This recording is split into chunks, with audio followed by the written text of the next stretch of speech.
요한복음 12장 12절로부터 19절 말씀입니다. 우리 한 목소리로 다 함께 읽도록 하겠습니다. 그 이튿날에는 명절에 온 큰 무리가 예수께서 예루살렘으로 오신다 함을 듣고 정려나무 가지를 가지고 맞으러 나가 외치되 호산나 찬송하리로다. 주의 이름으로 오시는 이 곧 이스라엘의 왕이시여 하더라.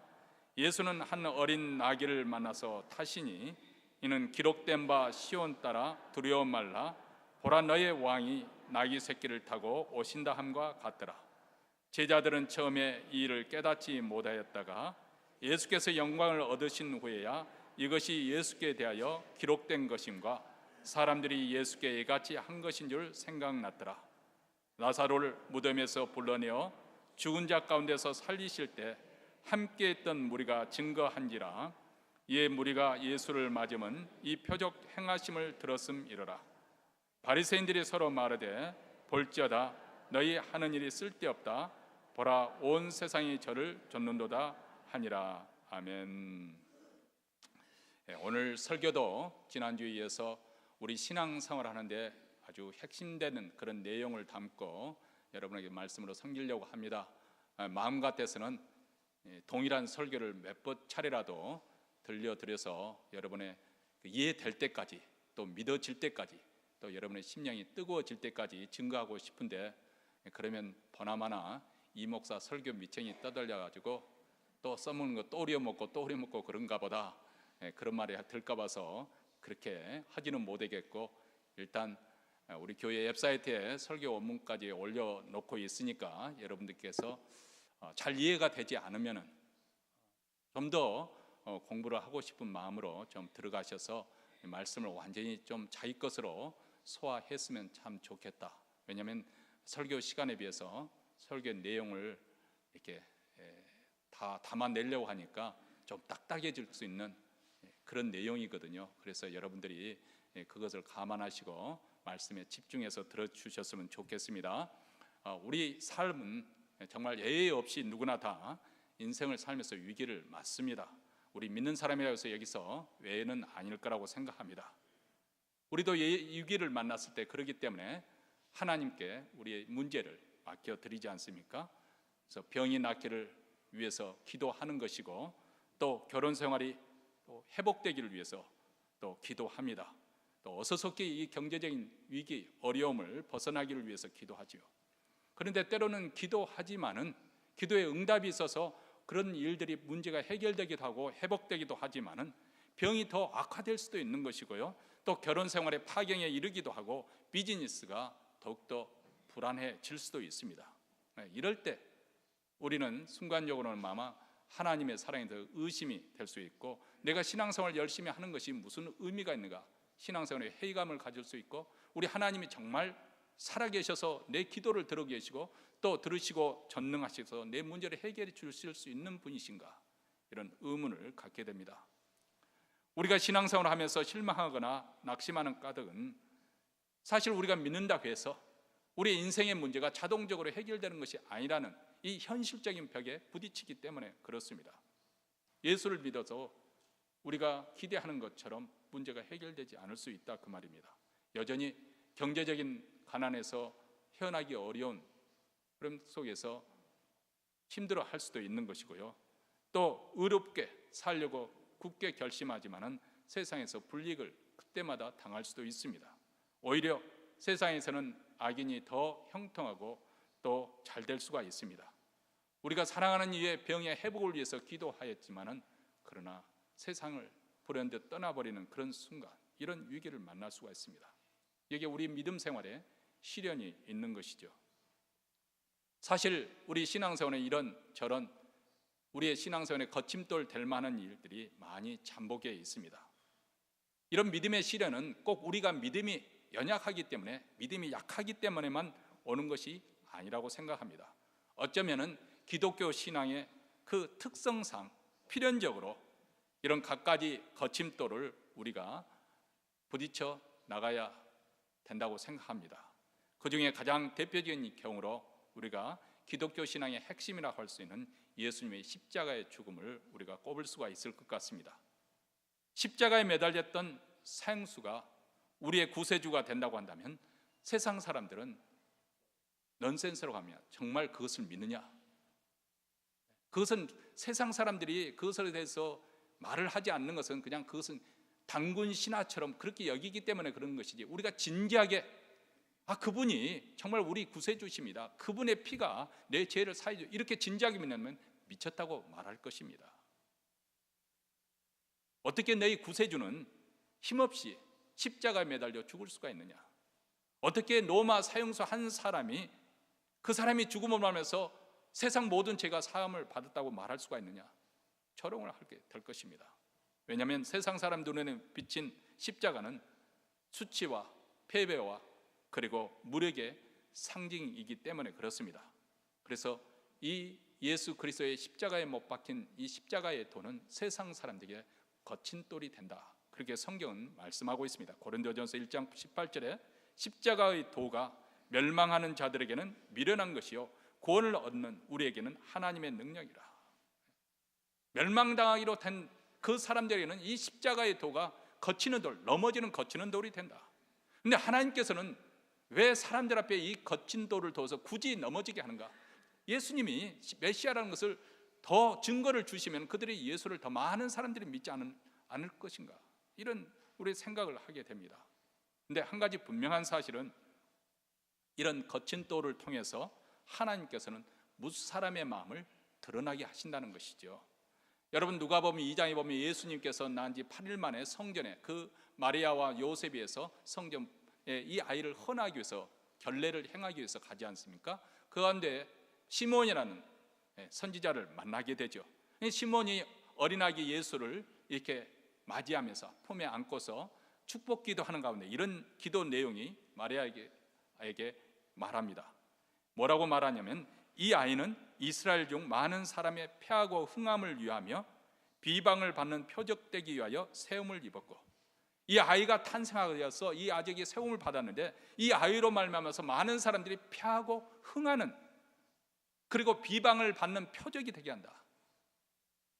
아마 여러분들, 우리가 이제 가끔 새로 출생한 아이를 헌화하는 그런 기도를 여기서 드리잖아요. 목회자가 그 아이를 위해서 축복을 할 때 이런 기도를 드린다면 그 부모 마음이, 목사님이 아니 우리 교회에 우리 아이에게 저주를 하려면 저주를 하지, 이런 기도를 드리는가, 좀 그렇게 섭섭하게 생각할 수도 있습니다. 뭐라고 말하면, 마리아에게 칼이 내 마음을 찌르듯 하리라. 다시 말하면 이 아이의 그 삶이 그렇게 평탄한 삶, 복받아서 호의호식하는 그런 삶이 아니라 많은 고난을 겪을 것을, 그것이 극한 슬픔이 마리아의 어머니인 마리아에게도 임하게 될 것이고, 그렇게 되는 것은 그것을 통해서 무사람의 마음을, 여러 사람의 마음을, 생각을 드러내려 함이라. 이런 의미심장한 말씀으로 예언을 하고 있습니다. 다시 말하면 십자가는 두 부류의 사람으로 나눈다는 거예요. 겸손한 사람은 이 십자가의 도를 믿고 그것이 하나님의 능력이 되어서 구원을 얻습니다. 그러나 교만한 사람들은 그 돌에 걸려 넘어지게 될 것을 말씀하고 있습니다. 베드로전서 2장에도 이런 말씀합니다. 그러므로 믿는 너희에게는 보배이나 믿지 아니하는 자에게는 건축자들의 버린 그 돌이 모퉁이의 머릿돌이 되고 또한 부딪히는 돌과 거치는 반석이 되었다 하니라. 저희가 말씀을 순종치 아니함으로 넘어지라니 이는 저희를 이렇게 정하신 것이라. 여기 보면 예수님의 십자가의 이 사건이 믿는 사람들에게는 보배가 됐지만은 믿지 않는 사람들은 오히려 그것으로 인해 거치는 돌이, 걸림돌이 된다는 것이죠. 그래서 이 구절의 마지막에 보면 이는 저희를 이렇게 정하신 것이라. 하나님께서 그 거치는 돌, 넘어지게 하는 돌을 치워주시는 것이 아니라 의도적으로 사람들 앞에 넣어두심으로 말미암아서 그들이 걸려 넘어지게 하게 하였다. 여기에 세상 사람들이 버린, 건축자들이 버린 돌이 있습니다. 아무 쓸모없다고 집어 던진 그 돌이, 믿는 자에 대한 이 돌이 건축 기초의 주춧돌이 되어서 아주 보배롭게 요긴하게 쓰임을 받습니다. 그런데 믿지 않는 자들은 이 돌이 거치는 돌이 되어서 걸려 넘어지게 되어 있다는 거예요. 이 부딪히는 돌과 거치는 바닥에 걸려 넘어지지 않는 사람이 복이 있다고 이어서 베드로전서 2장 6절에도 말합니다. 성경에 기록하였을 때 보라 내가 택한 보배롭고 요긴한 모퉁이 돌을 시온에 두나니 저를 믿는 자는 부끄러움을 당치 아니하리라 했습니다. 예수 그리스도는 건축자들이 쓸모없다고 해서 버림을 받은 그래서 수치의 상징이고 패배의 상징이고 무력함의 상징이었는데, 우리 믿는 사람에게는 그것이 하나님의 구원의 능력이 돼서 건축자의 그 가장 요긴하게 쓰임을 받는, 건축자에게 쓰임을 받는 그런 모퉁이 돌이 됐다. 우리의 구원의 반석이 되어 주십니다. 그리고 이 예수를 믿는 자는 결코 수치를 당치 않을 것이다. 오늘 본문은 종료주일을 맞이해서 예수께서 드디어 예루살렘에 입성하는 그런 대목입니다. 이 종료절이 일어나기 불과 전에는 베단이라는 곳에 엄청난 사건이 일어납니다. 그것은 죽은 지 4일이 되어서 무덤 속에 이미 시신을 안치해 놓은, 그래서 그 시신에서 이제 더운 날씨이기 때문에 벌써 사람이 썩어가는, 그런 시신이 썩어가는 그런 상황 속에서 예수님께서 그 죽은 나사로를 살리는 그런 사건이 일어납니다. 이 사건이 일어난 베다니는 예루살렘으로부터 남동쪽으로 2마일도 채 안 된 그런 거리이기 때문에 아마 그 소문이 순식간에 예루살렘 성에, 온 성 안에 있는 사람들이 다 퍼졌을 것입니다. 그래서 이 소문을 들은 예루살렘 성에 있는 모든 사람들이, 특히 유월절을 맞이하는 그 모든 전역에서 온 사람들이 예수의 소문을 듣고 열광하기 시작합니다. 분위기가 아주 뜨거웠다 그 말이죠. 그래서 드디어 예수님께서 예루살렘에 입성할 때 사람들은 길가에 서서 종려나무 가지를 흔들면서 그분을 환영합니다. 13절 말씀에 종려나무 가지를 맞으러 나가 외치되 호산나, 찬송하리로다, 주의 이름으로 오시느니 곧 이스라엘의 왕이시여. 여기 보면 호산나, 지금 구원하소서, 이스라엘의 강한 열망이 담긴 그 소리를 외치면서 찬송하리라, 주의 이름으로 오시느니 곧 이스라엘의 왕이시로다. 다시 한번 예수님을 지금 우리가 기다리고 기다렸던 메시아로 우리가 맞이합니다. 그런 말씀이죠. 구약 성경에 약속된 그 메시아를 부르는 호칭을 예수께 붙이면서 그분을 열광하면서 반응을 합니다. 그런데 모든 사람들이 이런 반응을 다 보인 것은 아닙니다. 예수님을 열렬히 환영했던 사람들이 분명히 있지만은, 그러나 예수님을 시기하고 그리고 분노했던 사람들도 등장하는 것을 볼 수가 있습니다. 바리새인들이었죠. 그들은 예수님이 메시아처럼 환영받는 그 사실이 견딜 수가 없었습니다. 그렇다고 해서 열렬히 환영하는 이 사람들을 앞에서 예수님을 체포할 수도 없는 그런 상황이 아니겠습니까? 바로 이들이야말로 성경에서 말씀하시는 바 그대로 거치는 돌에 넘어진 대표적인 분들이죠. 그들은 자기 자신들의 성경 지식과 신학 지식에 덧붙여서 또 신앙의 전통 그리고 신앙 경험을 가지고 절대화를 시켜서 자기 기준이 절대적인 거예요. 그 기준을 관점에서 예수님을 평가해 보니까, 예수님에게 점수를 매겨보니까 예수님은 자기들이 원하는 그런 메시아가 아니라는 것입니다. 그래서 예수님을 단죄했습니다. 예수께서 나와 하나님은 하나라고 그렇게 하는 주정에 그들은 신성모독이다, 참남죄라고 해서 돌로 쳐 죽이려고 했던 유대인들이죠. 미움과 증오 끝에 예수님을 모함하게 되고 그리고 십자가에 못 박아 죽이고 말았습니다. 그들의 무지와 교만과 악독, 완악함이 결국은 살인 죄를 저지르고 만 것입니다. 고린도전서의 2장에서는 이 부분에 대해 이렇게 표현을 하고 있습니다. 이 죄는 하나님께서 예수 그리스도의 십자가의 죽음을 통해서 우리를 구원하시는 이 하나님의 오묘한 이 진리는 이 세대의 간원이 하나도 알지 못하였나니 만일 알았다면 영광의 주를 십자가에 못 박지 아니하였으리라. 이렇게 말씀합니다. 오늘날에도 많은 사람들에게 성경은 그렇게 항상 성경은 누구에게나 열려 있지만은 모든 사람들의 마음에 성경이 열려 있는 책은 아닙니다. 그들의 눈이 가려져 있고 그들의 귀는 막혀 있습니다. 그래서 예수님이 메시아 된 것을 믿지 못하고 깨닫지 못하는 것이죠. 세상 사람들의 큰 걸림돌은 무엇일까요? 예수님께서 메시아라면 메시아다워야 되지 않은 것인가? 왜 그분이 고난을 당했을까? 왜 힘없이 붙잡혀서 로마 사형수로 죽었는가? 이런 의문이겠죠. 그들은 유대인들처럼 그분이 메시아임과 동시에 고난받는 종으로 이 땅에 오셨다는 사실을 도무지 이 두 가지 사실이 조화돼서 소화를 시킬 수 없었던 것이죠. 그러니까 예수님에 대해서 믿음이 생기지 않은 것이죠.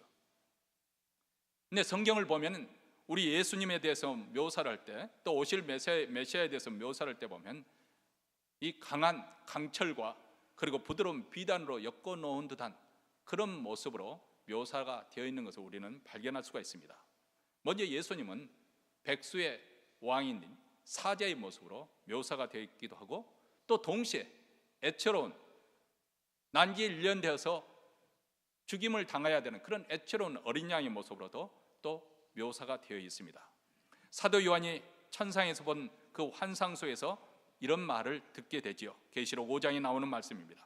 장로 중에 하나가 내게 말하되 울지 말라. 유다 지파의 사자 다윗의 뿌리가 이기었으니 이 책과 그 7연을 떼시리라 하더라. 내가 또 보니 보좌와 내 생물과 장로들 사이에 어린 양이 섰는데 일찍 죽임을 당한 것 같더라.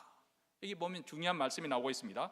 유다 지파의 사자, 사자는 맹수 중에 왕을 말하고 있는 것이죠. 그 용맹함, 사나움, 이 모든 것을 상징하고 있는 승리자의 모습이죠. 그리고 다윗의 뿌리, 이것은 다윗의 계보, 즉 왕의 계보에 태어날 그 후손이 바로 메시아가 될 거라는 것을 말씀해 주고 있는데, 근데 참 놀라운 것은 그분을 보니까 일찍 죽임을 당한 어린 양과 같더라.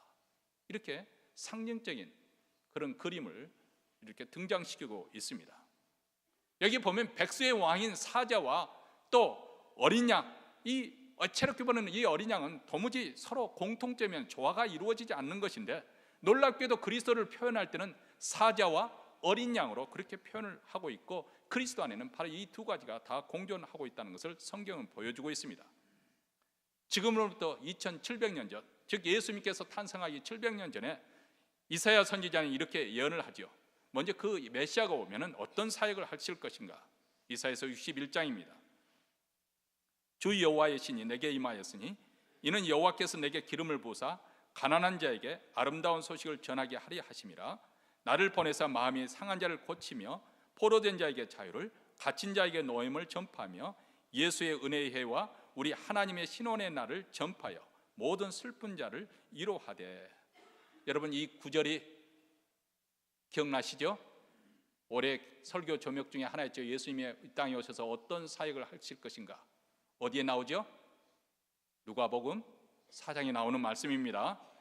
다시 말하면 이사야 선지자가 이 구절을 가지고 이 구절대로 예언을 한 후에 700년이라는 세월이 지났습니다. 예수님께서 이 땅에 오셔서 이제 공적인 사역을 시작하실 때 자기 자신이 자란 그 나사렛 동네에 오셔서 그 공회당에서 성경 말씀을 이제 순서에 따라서 딱 하는데 이 구절을 열으셨어요. 바로 이사야서 이 구절을 읽고 열으셔서 그 구절을 읽고 이 말씀이 오늘날 너희 귀에 응하였느니라. 이런 참 알쏭달쏭한 그런 말씀을 하셨습니다. 가난한 자에게 복음이 전파되고 절름발이가 온전케 되어지고 문둥병자가 깨끗함을 낳게 되고 눌리고 포로된 자가 자유케 되는 그런 사역, 여기에 메시아의 사역의 놀라운 능력, 하나님 나라를 회복하는 놀라운 능력의 모습, 그 사역의 성격을 밝혀주고 있습니다. 여기에 메시아로서 당당한 그 위풍이 드러나고 있습니다. 그런데 같은 책인 이사야서 53장에 보면 아주 숙연한 또 장면이 나오게 됩니다. 그것은 바로 고난받는 종의 모습으로 메시아가 오실 것을 53장 7절에서 이렇게 말씀합니다. 그가 곤욕을 당하여 괴로울 때에도 그 입을 열지 아니었으며 마치 도수장에 끌려가는 어린 양과 털 깎는 자의 앞에 잠잠한 양같이 그 입을 열지 아니하였도다. 이렇게 앞으로 예수님께서 이 땅에 오셔서 십자가의 죽음을 당할 때 어떤 모습으로 죽을 것인가 의미심장한 그 말씀을 하고 있습니다. 그것은 마치 도수장에 끌려가는 어린 양의 모습인데 아주 무력하게 끌려가서 말 한마디도 못하고 잠잠하고 죽임을 당하는 그런 어린 양이에요. 우리가 잘 알지만은 짐승들도 자기 죽음에 대해서 본능을 압니다. 그래서 소들도 자기 죽음을 앞두고 그 큰 눈을 뚜벅뚜벅하면서 눈물을 쏟는다 그래요. 눈물을 흘린다고 그래요. 합니다. 돼지 같은 경우는 발악을 하죠. 그래서 오죽했으면 돼지 먹다는 소리, 그런 말이라고 했어요. 제가 어렸을 때 돼지 잡는 광경이나 개 잡는 광경이나 닭 잡는 광경을 좀 동네에서 이렇게 할 때 보고 했는데요. 돼지는 잡으면은 온 동네가 시끄럽습니다. 소리를 지르고 그냥 합니다. 그런데 양은 모르겠어요. 제 경험에 의할 것 같으면 죽을 때 보니까 진짜 소리를 내지 않더군요. 성경에만 그런 것이 아니고 초창기에 우리가 뉴멕시코에 선교를 가는데 그때 청소년들과 학부모들과 같이 해서 팀을 이뤄서 가는데 말이죠. 그 선교사님이 좀 특이하신 분이었어요. 한 번은 이제 예수님의 이 유월절 이것을 우리가 경험을 해봐야 된다고 해서 진짜 양을 사가지고 오셔가지고 양을 잡아야 된다는 거예요. 그래서 그 일을 누구한테 맡겼느냐? 아이 목사가 옛날 구약으로 말하면 제사장이 아니냐, 그러니까 당신이 잡으셔 하고 저에게 숙제를 준 거예요. 네. 어렸을 때는 그것을 보고 그랬지만 이제는 커가지고 그러는 일을 저하고는 거리가 멀잖아요. 요즘에는 지만 보다 그냥 뒤로 놀랄 판인데, 그래도 또 누가 할 사람이 없잖아요. 청소년보다 그거 시킬 수도 없는 거고.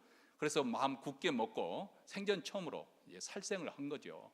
근데 이 칼이 제대로 싹 들었으면 한 번에 싹 죽였어야 되네. 톱 같아가지고 이빨 빠져가지고 이게 막 썰어야 되는 거예요. 썰어야 먹을 따는데. 죄송합니다. 좀 잔인한 이야기를 해서. 그런데 참 놀라운 것은 그 양이 꿈틀하지 소리를 지르지 않는 거예요. 그래서 성경에 나온 말씀이 사실인가 보다 모르겠어요. 저 개인적인 체험이 그렇습니다. 오늘 말씀이 그러잖아요. 잠잠하였다. 도사장의 죽임을 당하는 그런 어린 양이죠. 우리 주님은 그렇게 죽음을 맞이하셨다 그 말입니다. 그런데 이렇게 무력하게 죽음을 당하신 그 예수 그리스도는 그것으로 실패로 그의 생애가 마감된 것이 아니라는 거죠. 그분은 3일째 되는 날 죽음을 이기고 부활하셔서 승리자로, 그리고 하늘로 승천하셨습니다. 그분이 만왕의 왕이시오 만주의 주로서 열방을 심판하기 위해서 다시 오실 것을 우리에게 예고를 하고 있습니다. 이사야 선지자는 이 부분에 대해서도 예수님이 이 십자가의 죽음을 맞으실 것을 예고하실 뿐만 아니라 장차 우리 주님께서 만유의 심판주로 오실 것을 이렇게 63장에 또 기록을 해놨습니다. 에돔에서 오며 홍의를 입고 보스라에서 오는 자가 누구니요? 바로 메시아를 말씀하고 있는 거죠. 그 화려한 의복, 그 능력으로 걷는 자가 누구니요? 그는 내니 의를 말하는 자요 구원하기에 능한 자니라. 어찌하여 내 의복이 붉으며 내 옷이 포도주 틀을 밟는 자 같으뇨? 구약 성경에 이 포도주 틀을 밟는다, 이것은 하나님의 심판을 상징합니다. 우리가 잘 아는 것처럼 포도주 틀에 수확한 포도를 집어넣고 이제 위에 올라가서 발로 짓이기지 않습니까? 그럼 밑에서 포도즙이 짜냅니다. 앞으로 장차 하나님의 심판이 이렇게 이루어질 것을 지금 말씀하고 있는 것이죠. 만민 중에 나와 함께한 자가 없이 내가 홀로 포도즙 틀을 밟았는데 내가 노함을 인하여 무리를 밟았고 분함을 인하여 질밟았으므로 그들의 선열이 내 옷에 띄어 내 의복을 다 더럽혔음이니.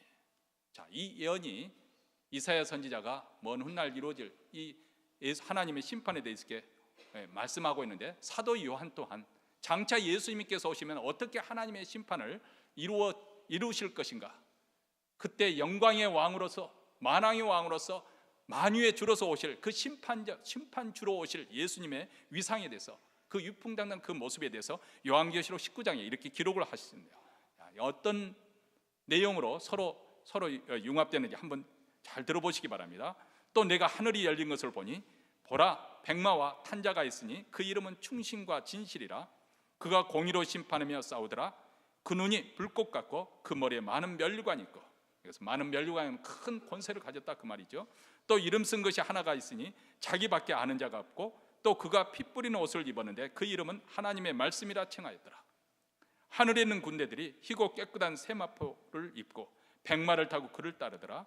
그의 입에서 이한 검이 나오니 그것으로 만국을 치겠고 친히 저희를 철장으로 다스리며 또 친히 하나님 곧 전능하신 이의 맹렬한 진노의 포도주 틀을 밟겠고 그 옷과 그 다리에 이름 쓴 것이 있으니 만왕의 왕이요 만주의 주라 하였더라. 2000년 전에 오신 이 메시아이신 예수님은 세상지를 지고 가는 어린 양의 모습으로 이 땅에 오셨습니다. 그런데 그분은 이제 다시 오실 텐데 만왕의 왕으로서 만주의 주로서 심판으로 오실 것을 이렇게 예고를 하고 있습니다. 예수님 당시에 유대인들의 문제는 무엇이었는가? 왜 그들은 예수님을 메시아로 받아들이지 못했을까? 이것은 오늘날 이 시대에 사는 현대인들에게도 동일한 도전이 될 수가 있습니다.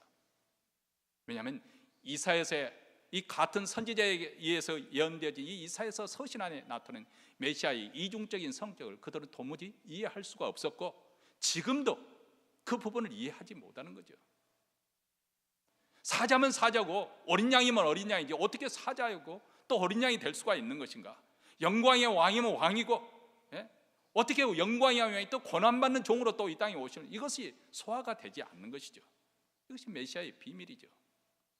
아니 어떻게 보면 오늘날 우리에게도 이런 분이 혼선이 있습니다. 그런데 여러분 이런 부분을 해석하려면 우리가 장차 메시아 왕국과 지금 현재 당하고 있는 그런 일들을 우리가 많은 시간적으로 이렇게 잘 연결이 안 돼서 혼란이 되는데, 이사야는 먼 훗날 일어날 일을 보고 있는 거죠. 그러니까 마치 이것은 산과 산이 서로 중첩되어 보이는 것과 같아요. 산이 중첩되어 있는 것 같지만 실상 가까이 가보면 그 산과 산 사이에는 10리도 될 수 있고 20리도 될 수 있고, 아니 딱 붙어서 골짜기만 해서 연결될 수도 있는 거죠. 그것은 가봐야 아는 거예요. 지금 이사야는 멀리서 보니까 어린 양으로 오신 예수님의 어린 양으로 오신 모습과 그리고 만왕으로 오신 모습을 함께 지금 보고 있는 거예요. 한 평면에서 보고 있는 거예요. 근데 시대를 지나고 보니까 어린 양으로 오셔서 우리 죄를 대신하는 예수님의 모습은 바로 2000년 전에 이미 이루셨습니다. 그러나 만왕의 왕으로서 만유에서 위풍당당히 오실 메시아의 그 오신 것은 우리도 아직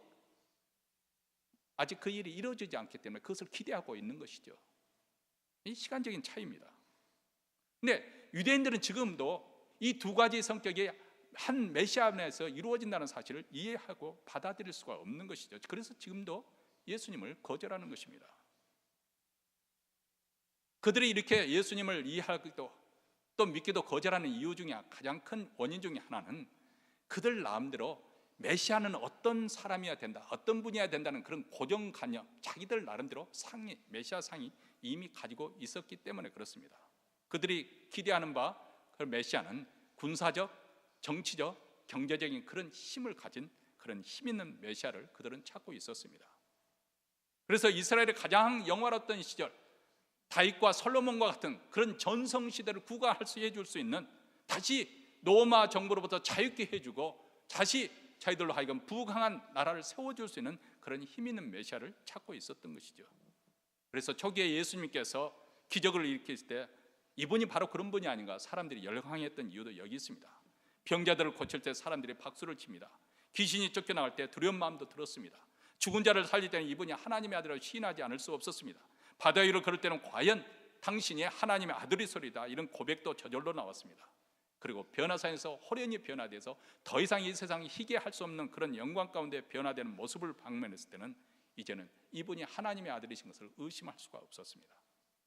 이분이야말로 정녕 하나님의 아들이시고 장차 우리를 로마 제국의 압제에서 독립시킬 수 있는 분이고 우리를 공의롭고 또 부강한 나라로 만들 수 있는 분이라고, 그렇게 만들 수 있는 신적인 능력을 갖춘 분이라고 의심하지 않고 믿었습니다. 그러면서도 또 다른 한편에서는 의심적인 부분이 있습니다. 그분은 하나님의 아들이라고 오셨지만은 우리가 별로 차이가 난 것이 아닙니다. 우리처럼 배고파하시고 피곤해하시고 슬플 때는 눈물도 흘리시고 이런 연약함을 보이실 뿐만 아니라 연약함의 극치가 바로 겟세마네 동산 십자가를 앞두고 나타나지 않습니까? 내 마음이 심히 고민하여 죽게 되었으니 나와 함께 끼어 기도하자고 새 제자에게 자기의 은밀한 마음을 보여주지 않습니까? 간절히 기도할 때 땀이 땅에 떨어질 때 핏방울 같이 되었다. 그리고 그를 체포한 일단의 무리에 의해서 그분은 아무 저항도 하지 않고 무력하게 체포되어 끌려갔습니다. 대제사장 집들에서 눈이 가려운 채 누가 너를 때렸는지 한번 예언해보라, 맞춰보라고 주먹질 당할 때 그분은 고스란히 다 당했습니다. 침을 뱉고 조롱을 당할 때 묵묵히 당했습니다. 그리고 결국에 머리에 가시 면류관을 쓰신 채로 십자가 형틀에 죽임을 당하셨습니다. 그것이 너무 고통스러워서 나의 하나님 어찌하여 나를 버리셨나이까 하고 외쳤습니다. 그리고 너무나도 목마른 나머지 나는 내가 목마르다 이렇게 신음하셨습니다.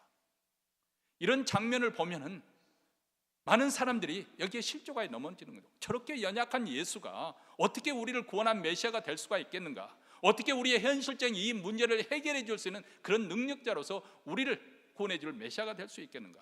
메시아가 아닐 거야. 그들이 예수님을 거부하는 이유는 간단합니다. 예수님이 나의 문제를 해결해 줄 만큼 충분히 강한 분이 아니라고 생각하기 때문에 그렇습니다. 오늘 말씀을 듣는 여러분들은 어떻습니까? 여러분은 예수님의 어떤 부분을 보고 열광을 하시고 어떤 부분을 보고 매료되어서 신앙생활을 여기까지 해오셨습니까? 그리고 그 믿음이 여러분이 믿음의 시련을 만났을 때 떨어지지 아니하고 능히 견딜 만한 그런 믿음이었습니까? 여러분의 수중에 돈이 없고 몸이 병들고 가정 불화가 있어도 충분히 견뎌낼 수 있는 그런 믿음의 성격입니까? 여러분, 우리 믿는 사람들이 열악하는 과정 환경에 의해서 아니면 주어진 그런 여건에 의해서 믿음이 흔들흔들 거리는 이유 중에 하나는, 물론 여러 가지 이유가 있겠습니다만 그 중에 가장 큰 이유라고 꼽는다면 저는 예수 그리스도에 대한 지식이, 그분에 대한 인식의 결핍이 크게 작용하고 있다고 저는 확신합니다. 예수 그리스도를 믿고 잊고 그분을 영접했다고 하지만은 그분을 아는 지식이 너무나도 부족한 거고, 그분이 아는 어떤 분이라는 것을 종합적으로 통합적으로 그것을 맞출 수 있는, 끌어낼 수 있는 그런 믿음의 지식이 없는 것이죠. 확신이 없습니다. 우리가 생각하는 예수님은 어떤 분이신가? 우리의 인생의 문제를 해결해 줄 수 있는 정도의 수준으로 예수님을 생각하고 접근합니다. 그것은 세상 종교에서도 동일합니다. 그렇죠? 불교에서도 우리 기독교만 기도하는 것이 아니라 불교에서도 3일 기도가 있고 100일 기도가 있고 뭐 이런 기도, 각가지 기도로 공을 들이고 그렇게 또 기도하면 응답 받았다, 기도대로 소원이 들었다, 그런 간증도 그들도 합니다. 우리 기독교만 그런 것이 아니에요. 우리 기독교의 특징은 무엇이냐? 그런 기적이 일어나고 기도에 응답받고 그것이 기독교의 특징이 아니고, 기독교는 어디서부터 출발하느냐? 하나님의 계시로부터 출발하는 거예요. 근데 하나님의 계시의 가장 핵심적인 부분이 무엇이냐? 하나님의 아들이신 예수님이 우리 죄를 위하여 대속의 죽음을 죽으셨습니다. 그분은 단순히 우리 인생 문제를 해결해 주셔서 우리가 이 땅에 사는 동안 행복을 보장해 주는 그런 분 정도로 이 땅에 오신 것이 아닙니다. 우리가 그 정도 수준으로 생각하면 우리 문제가 해결되지 않으면 우리는 실망하게 될 것이고 포기하게 될 것입니다. 그렇기 때문에 오늘 우리는 하나님의 말씀이 우리에게 뭘 말씀하고 계시는지, 그리고 예수님께서 뭘 하러 이 땅에 오셨고 왜 죽으셔야 했는 것인지, 그분의 삶과 죽음에 대해서 우리는 집중해야 됩니다. 내가 이런 간증이 있습니다, 저런 간 좋습니다. 그것 필요합니다. 사는 가운데 그런 열매가 또 나타날 수도 있습니다. 그런데 더 중요한 거 있습니다. 하나님께서 어떻게 이 성경 말씀을 통해서 우리에게 자신을 계시해 주시는가? 오늘 말씀을 보십시오. 14절에 보면 예수는 한 어린 나귀를 만나서 타셨다고 그렇게 말씀을 해주고 있습니다. 여기 보면 조금 우리가 생각해 보면 참 어울리지 않는 그림이 보여지잖아요. 그분이 분명히 왕으로서, 메시아인 왕으로서 이 땅에 오셨는데, 그분이 타신 메시아는 그 동물이 뭐라고요? 짐승이 나귀 새끼였어요. 이 나귀 새끼가 얼마나 초라한지 아시죠? 얼마나 어울리지 않는 모습입니까? 근데 예수님께서 의도적으로 나귀 새끼를 타신 이유가 있습니다. 무슨 까닭일까요? 15절에 이렇게 기록하고 있습니다. 이는 기록된 바 시온 따라 두려워 말라, 보라 너희의 왕이 나귀 새끼를 타고 오신다 함과 같더라. 무슨 말입니까? 구약 성경에 예언되어진 그 말씀을 성취하기 위해서 예수님께서 일부러 나귀 새끼를 타고 오셨다는 것입니다. 여기 기록된 바, 이 말은 스가랴 선지자 예언을 두고 한 말이죠. 스가랴서 9장 9절에 이렇게 사도 요한이 인용한 구절이 바로 이렇게 말씀하고 있습니다. 시온에 따라 크게 기뻐할지어다, 예루살렘에 따라 즐거이 부를지어다. 보라 내 왕이 내게 임하나니 그는 공의로우며 구원을 베풀며 겸손하여서 나귀를 타나니 나귀의 작은 것 곧 나귀 새끼니라. 처음에는 예수님의 제자들은 이 일이 무엇을 의미하는 것인지 제대로 깨닫지 못했던 것 같습니다. 나중에 훗날 십자가의 죽음과 부활의 영광을 다 거친 다음에 이것이 무엇을 의미하는지 비로소 깨달았다는 거죠. 16절 말씀입니다.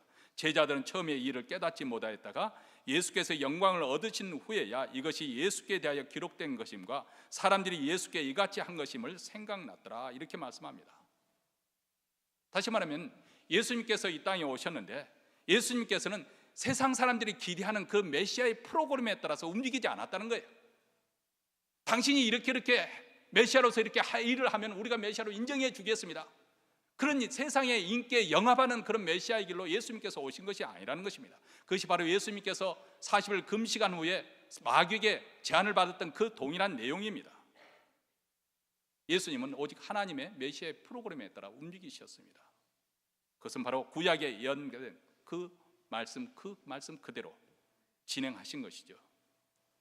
그렇기 때문에 우리가 신약 성경을 읽어보면 예수님의 하신 행적에 대해서 말씀을 하시고 난 다음에 그 다음에 구약에서 이렇게 예언했다는 사실을 자꾸 반복해서 강조하는 것이 있습니다.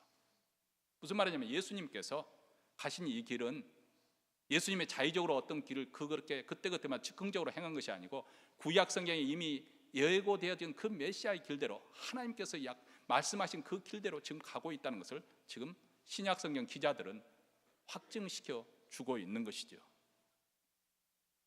왜냐하면 예수님께 일어난 이 십자가의 죽음의 사건은 결코 우발적인 사건도 아니요, 예수님께서 힘이 없기 때문에 그렇게 당한 사건도 아니고 돌발적으로 어쩔 수 없이 그렇게 갑자기 일어난 사건도 아니라는 것입니다.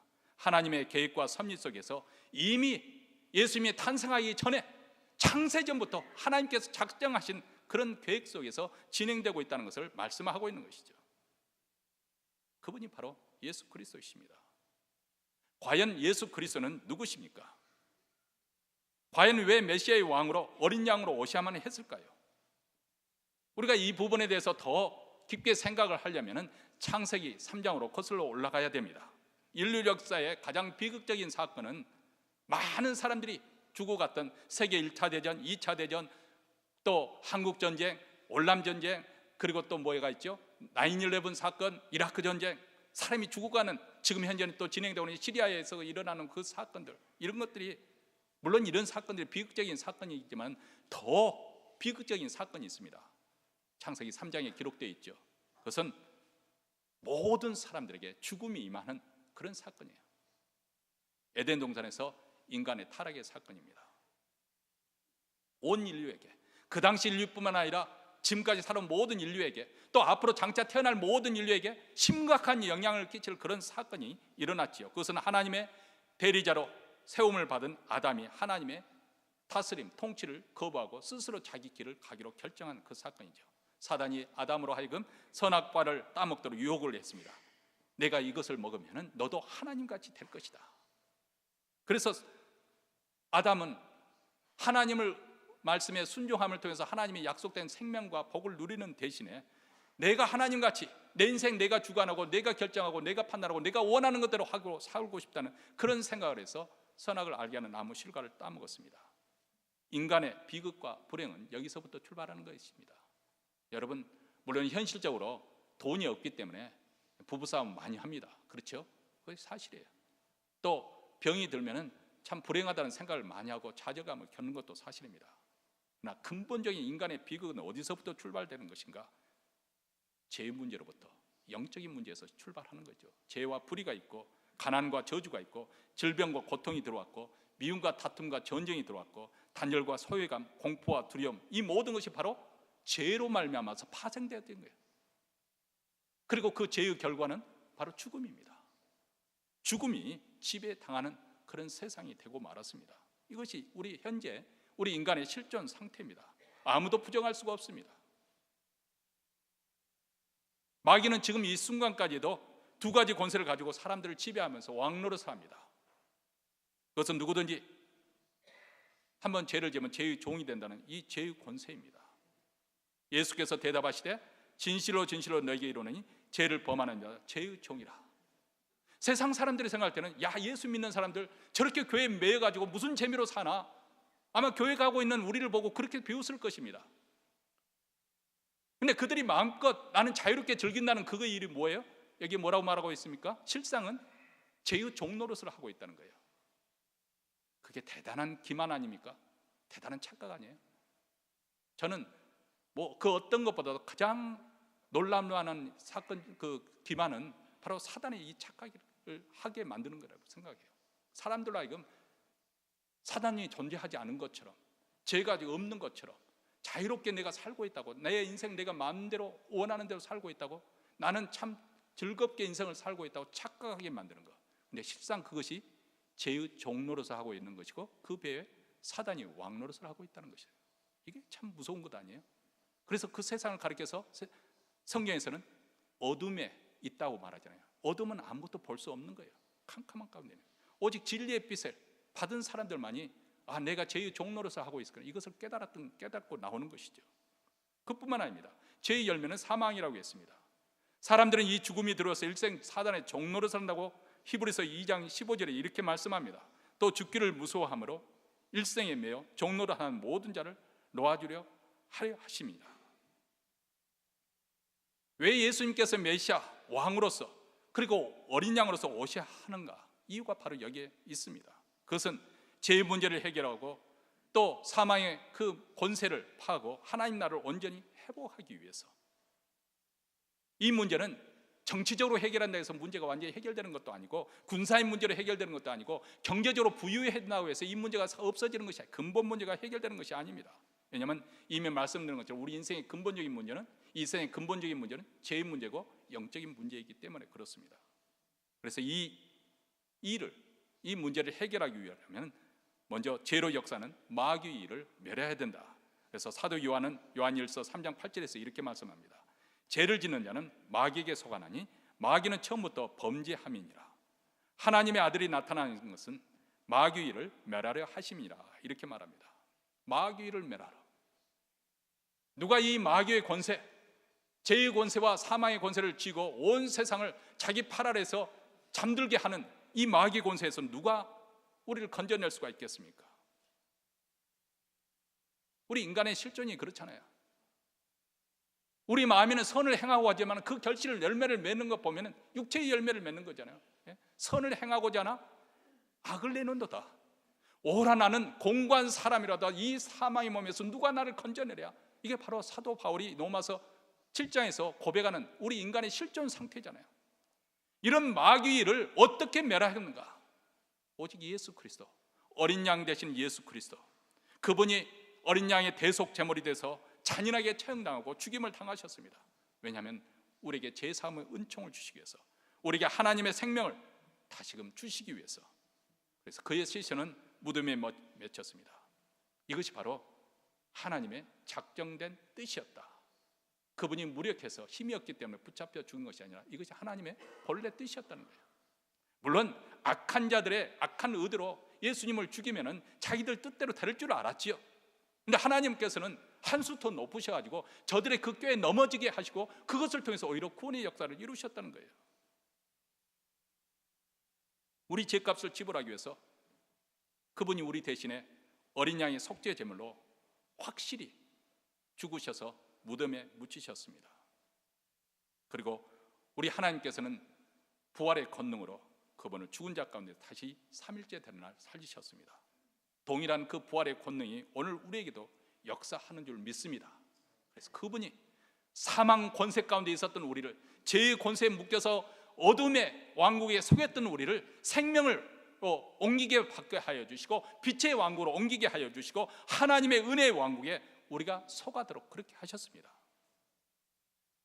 그렇습니다. 우리는 물론 죽어도 천국에 가서 살게 되겠지만은 지금 이 세상에 살고 있지만, 지금 이 세상에도 어둠의 역사가 있지만 우리는 하나님이 다스리시는 그런 은혜의 왕국에 속한, 은혜의 영역에 속한, 이미 속한 사람들입니다. 이 하나님의 나라는 하나님의 생명으로 충만한 그런 나라입니다. 그런 하나님 나라의 그 충만함을 우리가 다 누리지 못하지만은 그래도 예수 믿는 사람들은 부분적으로 누리죠. 그래서 예수를 처음 믿게 되면 예수 믿는 첫 번째 증거가 무엇으로 겉으로 나타납니까? 가장 확실하게 나타나는 게 뭐죠? 기쁨입니다. 기쁨. 내가 그랬나? 이렇게 하신 분들은 내 구원이 확실한가 한번 다시 더듬어서 한번 점검을 해보세요. 사도행전을 읽어보세요. 그들이 핍박을 받는 중에서도 기뻐했다고 했어요. 사도 바울의 그 서신서를 읽어보세요. 너희들이 환난 속에 복음을 받아들였다. 그런데 그 복음을 해서 너희들이 기뻐했다. 사도 바울 서신서에 꼭 1장에 나오는 내용이지요. 그러니까 예수 믿는 사람의 첫 번째 증거로 나타나는 것이 기쁨이요 평강입니다. 지금 환난 가운데 있어요. 지금 인생의 문제가 휩싸여서 근데 이상하게 예전처럼 두려워하지 않고 마음에 뭔가 든든한 마음이 있어 어디 두고 보자 하는 그런 마음이 있는 거예요. 이게 예수 믿는 증거죠. 왜 그럴까요? 하나님의 생명이 우리에게 주어졌기 때문에. 이 생명의 그 특징이 그것 아니에요? 어린아이들을 보면 그 약동하는 생명의 특징이 뭐로 나타납니까? 깡충깡충 뛰면서 그 기쁨, 아무것도 아닌 일도 까르르 웃고 그렇게 기쁨으로 나타나잖아요. 이제 나이가 들어서 그런 표현을 잘 하지 않고 기뻐도 똑같은 표정, 슬퍼도 똑같은 표정 짓고 삽니다만은, 근데 여러분, 예수 믿는 사람들은 그것이 극복되어져요. 예수 믿는 사람들은 감수성까지 다 회복이 되어지기 때문에 얼굴 보면 알잖아요. 예수 얼마나 잘 믿는지. 저는 좀 선천적으로 좀 딱딱한 사람입니다. 그래서 고쳐보려고 노력했는데 그게 잘 안 돼요. 아직도 예수 믿는 힘이 좀 부족한 것 같아요. 근데 예수 잘 믿는 사람들 보면 얼굴 표정이 얼마나 부드러운지 몰라요. 어린아이 같아요. 아무것도 아닌 것도 고마울 줄 알고 감사하고 기뻐하고, 그리고 잘못된 것은 회개로 눈물을 흘리고, 이런 감정의 표현이 풍성하게 나타나잖아요. 이게 살아있는 표현이에요. 살아있는 표현이에요. 예수님께서는 이 나라를 우리에게 주시기 위해서 그분은 이 땅에 오셨고 십자가에 죽으셨고 부활하셨습니다. 신앙생활이라고 하는 것은 이런 예수님을 믿는 믿음과 또 그분께 대한 순종과 겸손을 통해서 이 하나님 나라를 수용하고 받아들이고 이 땅에서 그 나라의 은혜 속에서 살면서 그 나라를 증거하는 것입니다. 구체적으로 말하면 예수님께서 이 나라의 왕이 되시는데, 메시아가 되시는데, 그분이 내 인생의 주관자가 되시고 내 인생의 통치자가 되어주시고 내 인생을 주관해서 이끌어 가신다는 그런 믿음입니다. 그분의 다스림을 받겠습니다. 순복하는 것입니다. 그분이 내 인생의 주인이 되셔서 그분 뜻대로 내가 살겠습니다. 매일매일 나를 다잡고 그분의 순종에 복종시키는 것입니다. 만약 우리가 이 신앙의 길에서 견고하고 흔들리지 않고 이렇게 나아가면 우리 인생은 결코 부끄러움을 당하지 않을 것이고 후회를 하지 않을 것입니다. 왜냐하면 하나님의 나라는 영원히 멸망하지 않을 그런 영원한 나라이기 때문에 그렇습니다. 2000년 전 나귀 새끼를 타고 예루살렘 성에 겸손하게 입성하신 그리스도께서 그분은 다시 오실 것을 우리에게 말씀합니다. 아니, 지금 오고 계십니다. 그런데 그분이 다시 오실 때 그때도 두 부류의 사람으로 나뉘게 될 것입니다. 십자가 앞에 교만한 자와 겸손한 자로 두 부류로 나눈 것처럼 예수님께서 다시 오실 그때 두 부류의 사람으로 나뉜다. 한 부류의 사람은 예수님 오시는 것을 보고 너무 황당하고 두렵고 공포심에 들려가지고 산들아 우리에게 덮쳐져라, 바위들아 우리에게 덮쳐져라, 그렇게 외친 달마마적인 비명을 지르는 사람들이 있을 것입니다. 계시록 1장 7절에 볼지어다 구름을 타고 오시리라, 각인의 눈이 그를 보겠고 그를 찌른 자도 붙어요, 땅에는 모든 족속이 그를 인하여 애곡하리니 그러하리라. 아멘.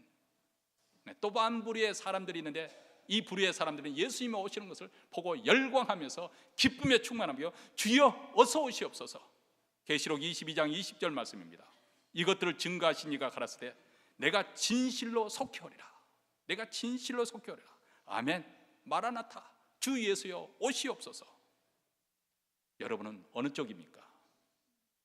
어느 쪽에 여러분은 지금 현재 서 있습니까? 주님을 맞이할 준비가 되어 있습니까? 그 영광의 주님이 내 삶에, 내 마음에 보좌의 중심에 계셔서 내 인생을 주관하고 계시고 그분이 주장 아래서 내 인생이 진행되고 있습니까? 그분의 왕되심을 내가 받아들이고 그분의 통치에 내가 순복하시고 또 순종하는 삶을 살고 있습니까? 그렇다면 여러분은 참으로 위대한 선택을 하신 것이고 가장 큰 복을 소유한 것입니다. 이보다 더 복된 사실은 없습니다. 이분을 높이고 찬송하십시오. 그리고 이분을 자랑스럽게 전파하는 또 한 주가 되어지기를 주의 이름으로 축원합니다.